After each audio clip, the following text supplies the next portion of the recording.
दरम्यान ठाकरे गटाचे माजी आमदार महायुतीत प्रवेश करण्याची शक्यता आहे अशी माहिती उद्योगमंत्री उदय सामंत यांनी दिली। ठाकरे गटाचे 10 ते 12 आमदार संपर्कात असून येत्या 90 दिवसांत ते एकनाथ शिंदेंचं नेतृत्व स्वीकारतील अशी माहिती त्यांनी दिली आहे। दरम्यान 6 काय त्यांनी 9 जण संपर्कात असल्याचं सांगायला हवं, ते कोणत्या गुंगीत बोलत ते तपासून घ्यावं असा पलटवार ठाकरे गटाचे खासदार संजय राऊत यांनी केला आहे।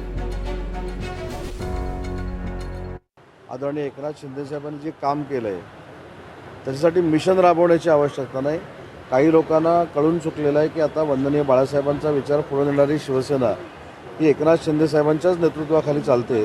त्याच्यामुळे अनेक लोक संपर्कामध्ये आहेत, हे निश्चित आहेत आणि त्यांचा टप्प्याटप्प्यानं प्रवेश होणार आहे हे देखील निश्चित आहे। मी असं म्हटलं होतं की येत्या 90 दिवसामध्ये 10 ते 12 माजी आमदार UBT आणि महाविकास आघाडीचे हे माननीय एकनाथ शिंदे साहेबांचं नेतृत्व स्वीकारणार आहेत आणि त्याच्यावर आजही मी ठाम आहे। आणि आजही ठाम असताना लोकप्रतिनिधींना रिअलाईज झालेलं आहे की एकनाथ शिंदे साहेबांचं नेतृत्व हे UBTपेक्षा अतिशय चांगलं आहे, संवेदनशील आहे, भावनाप्रधान आहे आणि अनेक लोक संपर्कात आहेत, हे आजही मी सांगतोय ना।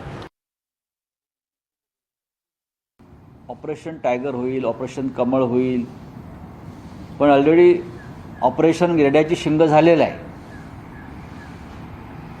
अशा अफवा पसरत आहेत। कालच आम्ही आमच्या संसदेतल्या कार्यालयाचं उद्घाटन केलं आणि आमचे सगळे खासदार उपस्थित होते। ते 9 आकडा चुकीचा सांगतात, 7 आकडा चुकीचा सांगतायत। त्यांनी पैकीच्या पैकी खासदारांचा आकडा घ्यायला पाहिजे। हां, ते कोणत्या गुंगीत आहेत हे त्यांनी एकदा समजून घेतलं पाहिजे। त्यांनी वैद्यकीय तपासणी पूर्ण केली पाहिजे स्वतःची की ते कोणत्या गुंगीत आहेत हे लोक।